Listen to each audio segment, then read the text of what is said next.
Good morning, everybody, and welcome. I'm going to give it just a few minutes for folks to hop on the call here.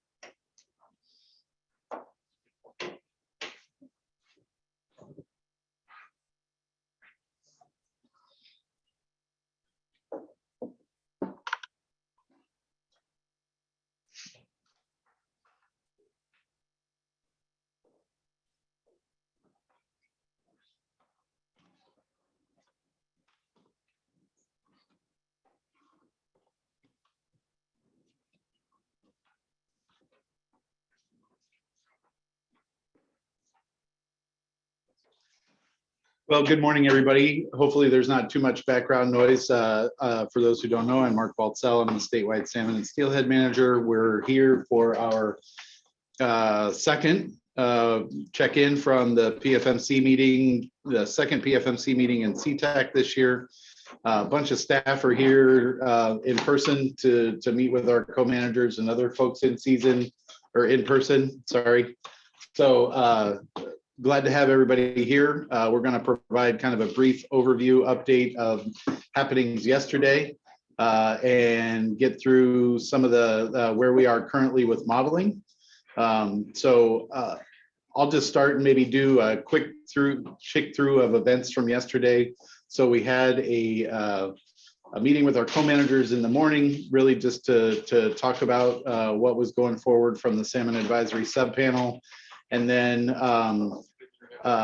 really just a quick run through of kind of upcoming meetings and stuff. We not really much co-manager engagement yesterday after the morning meeting. Following the morning meeting, we did have an engagement with the Quileute tribe. Really good hour and a half long conversation with Quileute about a number of issues. So good to have that conversation go forward. Other than that, we had a bunch of internal discussion yesterday around what we think might, or what we're going to propose to go forward for a sport fishing package. Again, pouring through the comments and the testimony from all our public hearings, meetings, and just trying to work with the director and folks on the staff to center in on what that preferred proposal is going forward. So I think we're pretty close to there, and we'll give you an update after we get through some of this, a couple other items this morning. Trying to think if there was any other meeting type things that I'm missing from yesterday, but I don't think so. So there was direction late yesterday from the council to the salmon technical team on modeling. So what I might do is just turn it over to Derek to walk through the Chinook modeling from yesterday, and then I can just give a real brief coho update after that. Thank you, Mark. Sorry, I'm used to. I think I've got it covered now. Should be good. Okay. Thank you, Mark. And so coming out of some of our PFMC meetings yesterday, we did kind of settle in on one ocean option for Chinook. And it looks like that ocean option that we'll be modeling for north of Falcon is 60,000 for kind of the next sets of model runs. We don't have an official model run from last night to look at that singular ocean option. There was kind of the salmon technical team was doing a little bit of review on Central Oregon troll inputs and kind of a requested change that we had there. We had noticed that the FRAM model, the inputs going into kind of the last set of alternatives were producing catches that were quite high. That Central Oregon troll fishery and that input is important for looking at the lower Columbia natural tule stock. And so there will be kind of continuing discussions today to kind of take a better look at those inputs and what might be proposed there. I might so I think coming out of today, we don't have an updated set of Chinook model runs, but I might just pause there and see if there are any questions on that.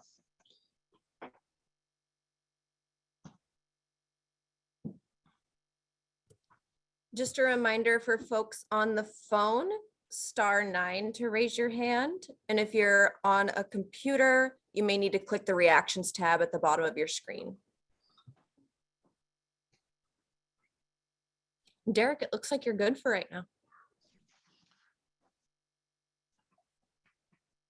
So thanks for that, Derek.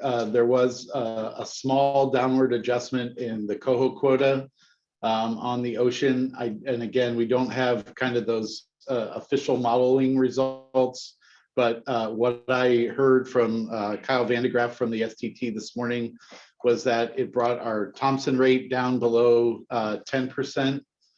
And I think that was kind of the biggest one that we were looking at, you know, as far as those ocean fisheries and impacts on Puget Sound stocks. So not much kind of movement or adjustment there. And that, again, we're waiting to get down to the singular ocean option before we do kind of a round of co-manager inside modeling runs for proposed changes to kind of the original modeling from earlier. On the agenda today, we do have a co-manager check-in later this morning. We're going to be working with, or folks are going to still be trying to work through the issues around Chinook on the ocean that Derek talked about. Also, internally with staff, we need to work through some of the sport coho proposals that are still on the table. And I did talk earlier, like I would describe through Chinook. I think as we've talked through all the recommendations and choices going forward, I think where we've landed for Chinook is kind of really close to what we talked about coming out of the last North of Falcon 2 public meeting, where our proposal will be, and we'll send this out officially to kind of the advisory group and put it up on the website once we model it. But it's a July 14th opener for both 7 and 9, with basically running 3-day openers through the month of July until we have quota. The quota level in 7 and 9 is going to be adjusted slightly, and I'm kind of looking over at Derek for a second, but I believe it was around close to last year's in area 9 for a quota, and then somewhere around 1,500 in area 7, but I think that could also be adjusted just depending on how much time we want to have open for coho later and what those non-retention impacts look like. So that's what we're thinking. The coho side, the things that we're looking at are a different looking season in 8.2 rather than the mark selective fishery that's on the table right now. Ty and Kirsten and I were looking through some old CPUE graphs about when would be the best time to try to center in that fishery this morning. So that's one adjustment. We're also looking at potentially adding time in 8.1 in October. And the other thing we're looking at is the potential of adding any possibility of adding some non-selective time in area 9. Just thinking about that, we'd have less fishing days in July to be able to potentially make that move in late September. So with that, I'm going to kind of stop talking for a second and see if there's any other questions or comments. I see Pat has his hand up. Pat, you can unmute yourself. Well, thank you. I love unmuting myself. The question I have is about coho. We really haven't had a chance to talk much about the coho modeling, and because of the kind of the stall and the advancement of I guess realistic options so far. So I guess a basic question I have is related to the Thompson impacts, and I'm sure I'm interpreting the concern about coho to mean that we had the potential of being over on that obligation, that U.S.-Canada obligation. And so now you just mentioned, Mark, that it's below that, and I don't quite understand how that's related to what action, if the council has not really adopted a preferred option at this point. So what, could you explain that a little bit more? And then one particular question with that is, how much of the impact on Thompson is in the ocean fisheries versus the Puget Sound fisheries? I know things are in flux, but is there any approximate estimate of that? Thank you. So Pat, and somebody in the room will correct me if I'm wrong. The council did provide the STT direction yesterday for preferred ocean alternatives in modeling. Those official results have not been run yet, but the coho model has been run based on that council guidance from yesterday. So that's what I was referring to with the kind of council run from yesterday, which has not been posted yet because I think we're still trying to figure out the Chinook pieces of it. That preliminary modeling result from what the council direction from was yesterday got the Thompson below the 10%.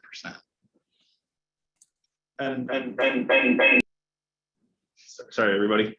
And if I could, just on kind of the second part of your question, I would expect that about half of the impacts would be in the ocean on that one, Patrick. Pat. No, sorry, a little bit higher than half. Thank you, Dan.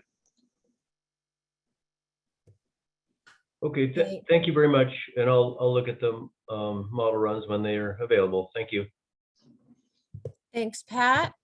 And our next hand is from Kurt. Kurt, you can unmute yourself. Yeah, we talked about a lot of numbers in north of Falcon, and I thought I'd just run a couple numbers by you. We have a boat launch that's the largest in the state, has 13 launch and retrieval lanes, has parking for 350 trucks and trailers. This is all from Everett's website. Of course, it's the Port of Everett. It's located in 8-2, and we have, other than the Taleo bubble, there is no Chinook impacts, or we're not using any Still-Guamish Chinook impacts to support fishing there. The closest places for those people to go, again, we have room. There's many days in the Area 9 fishery that Everett will check over 200 anglers or 200 boats returning from that fishery. If we can't provide opportunities in Area 8-2, and I understand why you can't, then I think the state is almost obligated in fulfilling the commission's mandate to make sure the Area 9 fisheries is as robust as possible. Just a comment. I've made similar comments in the past, but it's it's a unique resource that we need to take full advantage of as long as we can. The second question I've got is on the Still-Guamish freshwater seasons. I don't know who best to direct this to, but I see your various scenarios. You're looking to either have a game fish or a coho fish with one fish impacts. I would suggest that it might be more productive in the long run to open the main stem stille the 1st of September through October for coho and game fish, the North Fork stille from Deer Creek down for game fish, with a 10 fish Chinook encounters.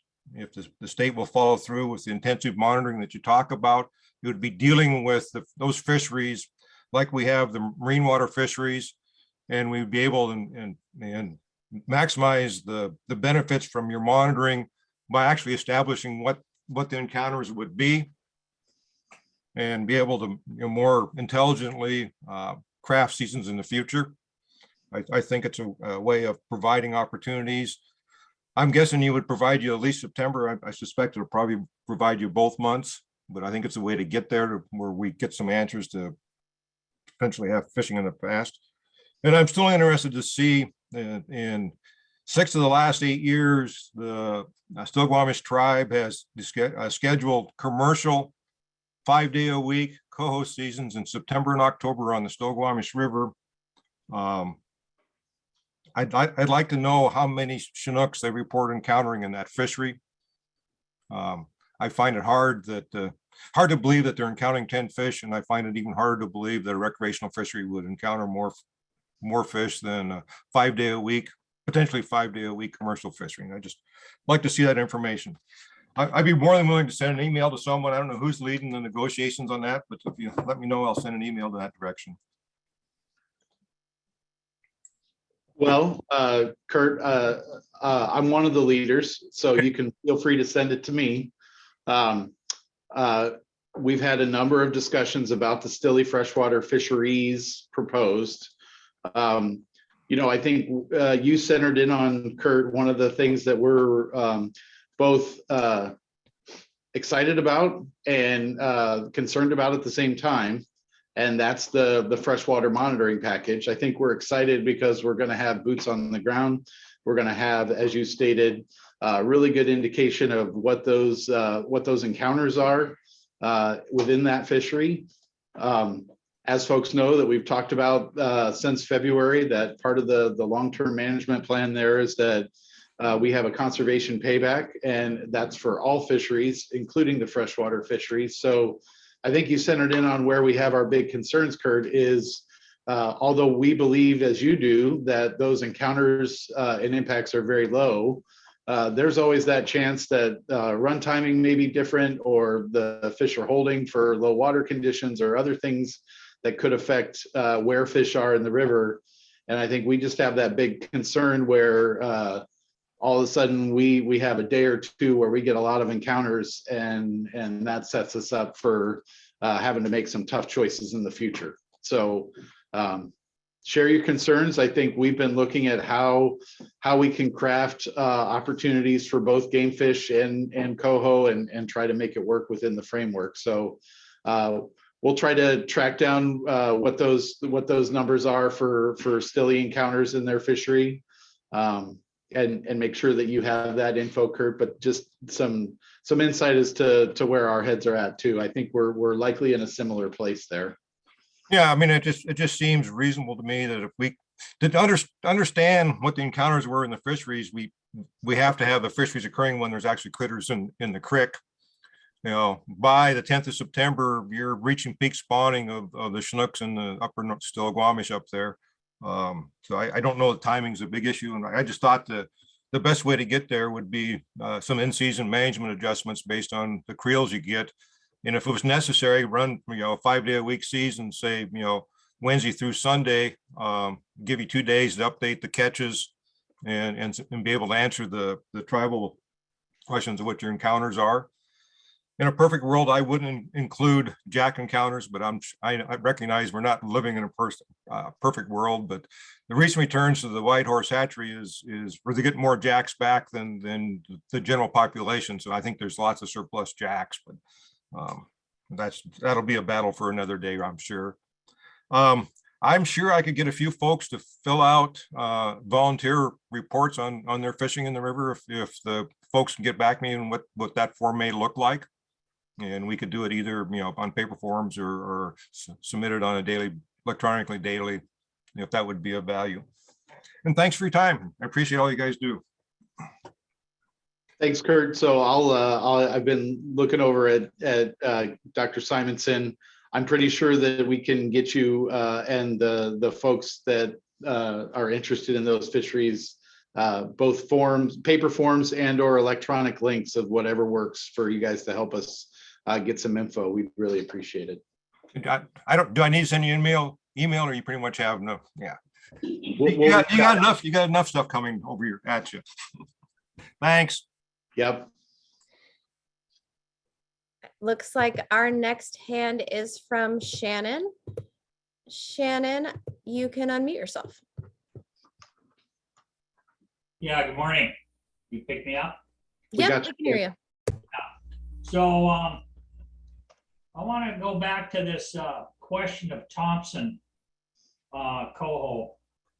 And I see that over 50% of the Thompson bound coho are encountered in the ocean. So, and yet you say that this kind of goes back to Pat's question, and yet you say that we're under the 10% threshold for US. Now, I'm scratching my head on that because it has to do with timing. So when do these Thompson fish pass area 7 and 7A? Because the Thompson fish have been impacting our ability to fish commercially here. So first question, do we know the timing that they pass through area 7 and 7A?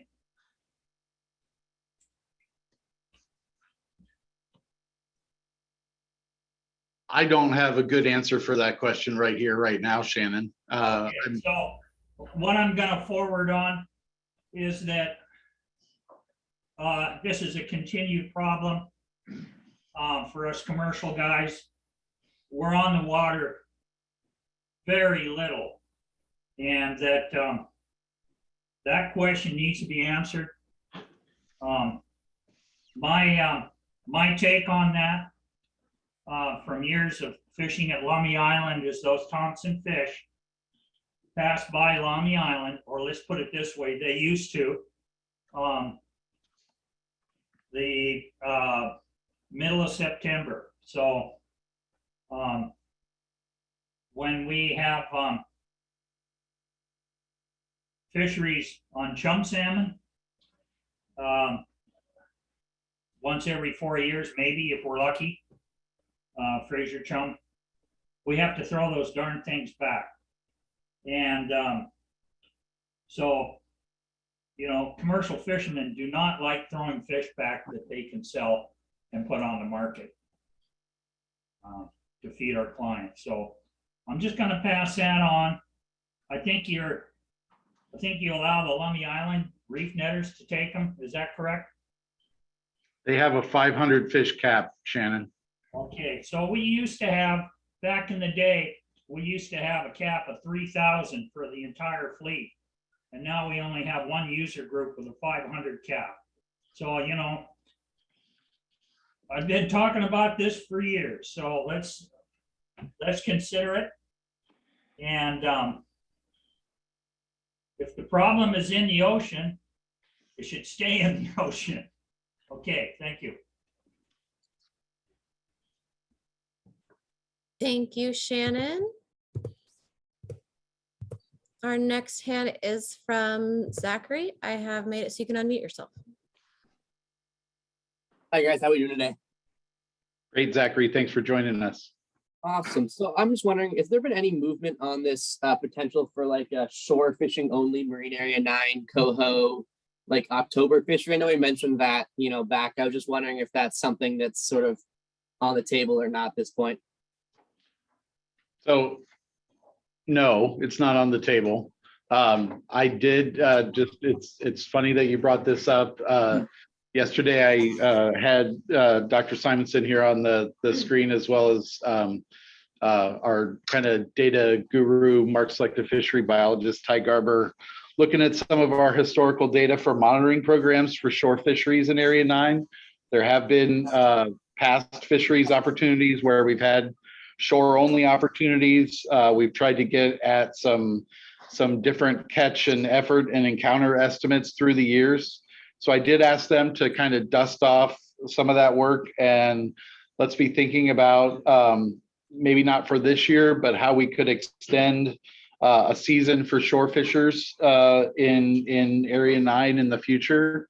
So it is something that's been on our radar, but it's probably not in the cards for this year. Yeah, that's sort of what I figured, and that makes sense. I was just sort of curious if that had made its way in, but you know, not my priority. I've never done it before, but just more curious. Thank you. You're welcome. Thank you. And our next hand is from Shannon. Shannon, I have made it so you can unmute yourself. Oh, Shannon put his hand back down. It must have been a residual hand. Yeah, it was residual, sorry. No problem.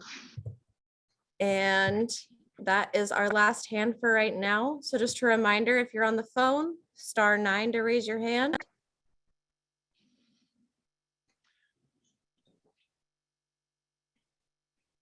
And we have a hand from Norm. Norm, you can unmute yourself. Yeah, Mark, has there been any discussion about the state of the Puyallup silvers yet?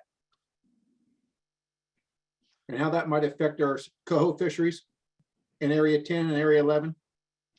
So thanks for that question, Norm. We did have a regional meeting with Puyallup Tribe and Muckleshoot the other day. We did have quite a good conversation amongst the co-managers about coho management, both in the Puyallup and broader. We did, so just for full transparency here, the state was pushing really hard for a coho marked selective fishery on the freshwater system in the Puyallup. We were not able to gain agreement for that proposal.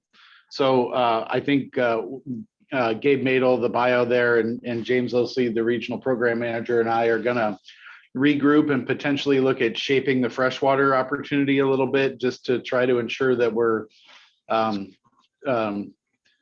being mindful of the natural return to coho there. But it brings up a larger kind of conversation that I think we're heading down with coho management in Puget Sound.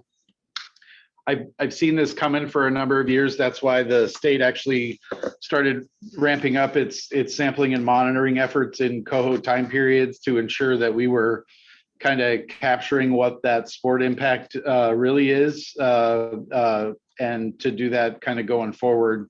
Because I have a feeling that, we haven't revisited coho management in Puget Sound for a long time with co-managers.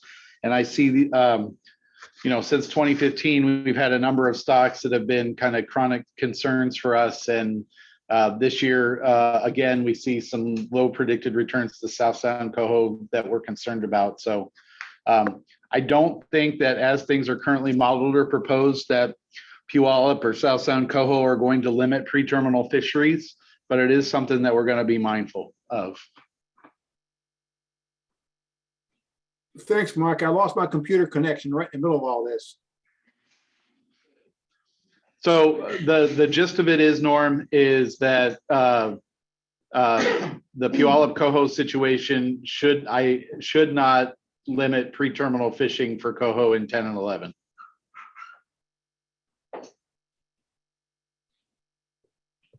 Hopefully Norm got that. I'm not seeing him on my screen anymore, so I'm not sure if he did or not, but I hope so. On This my is recorded. He is on your screen? Interesting. Okay. Our next hand is from Alex. Alex, you can unmute yourself. Good morning, everyone. Just wondering if, Mark, you might be able to speak to the recent bills that were vetoed by the governor that would have potentially provided what I thought was more funding for analysis on ESA listed fish, and that would also bring more transparency to the North of Falcon process, as well as that the WFW would be required to provide state documents that would show data analysis, and actually provide more staffing for WFW for this. Do you have anything to add on why those were vetoed? Well, I'm not in the governor's office, so I can't really fully speak to it. I think what we committed to do, if my memory serves, is that we're going to make available to the public pre and postseason FRAM runs that for Chinook and coho, I think for the last 10 years is what we had talked about, to make that information publicly available, regardless of the veto. So I'd have to think through exactly, and granted, sorry, a lot of these things are running together and I wasn't really prepared to speak on this one, but there was some funding pieces there.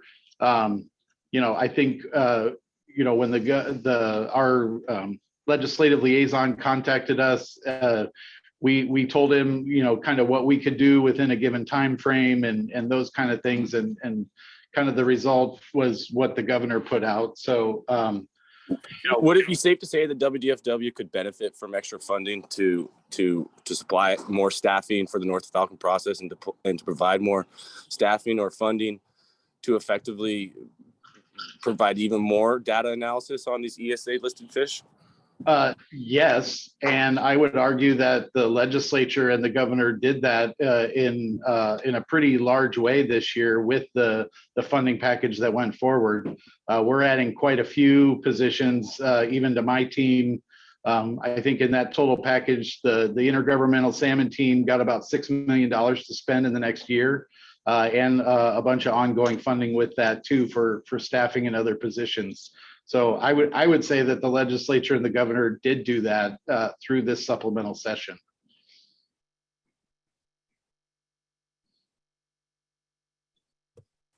Okay, and that was our last hand for right now. I think you're good, Mark. Well, I'll start talking again and see if somebody else raises their hand. But so today, as I said, we got a bunch of staff here. We're going to start to work through some of those pieces that will go into the list of agreed fisheries for this year. We're going to start, kind of ticking off specifics of seasons and making sure that we're all on the same page. As folks who are veterans to this process know, a lot of this, what we go through this time of the year is hurry up and wait. As we kind of wait for some of these pieces to fall into place and for some other meetings to happen to allow other pieces to fall into place. We're really just kind of doing a lot of work in the background until those meetings happen and those pieces fall, and then we're able to kind of react and move forward from there. So today, as I said, we've got a number of meetings planned kind of internally. I think we have a co-manager engagement at 10. And we'll see where the rest of the day meetings go out from there. But other than that, I think, as I said, we'll put down on paper kind of what our proposal is for Chinook and send it out to the group here. Make sure that gets a wide distribution so we get feedback. And then we'll be in touch throughout the day as we can. If there's anything big changing, we'll make sure to let people know. And otherwise, we'll just be back here tomorrow morning talking to you folks about what happens today and seeing next steps after today. So I see Norm had his hand up again. Norm? Real quick, before I crash again, Mark, I'm going to send you an email about Puyallup. Derek, that Chinook number, is that ocean option 2 or 3?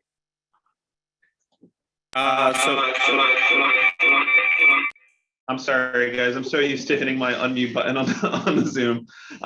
So the Chinook number that we've been looking at is we've been looking at something that's most similar to option 2, but it won't exactly match option 2. Once again, understanding that the modeling is preliminary and that we don't have updated model runs from last night, what was proposed on the council floor was a Chinook quota of 60,000 in the ocean for kind of going forward in our next modeling stages for the non-treaty. Treaty was, yep.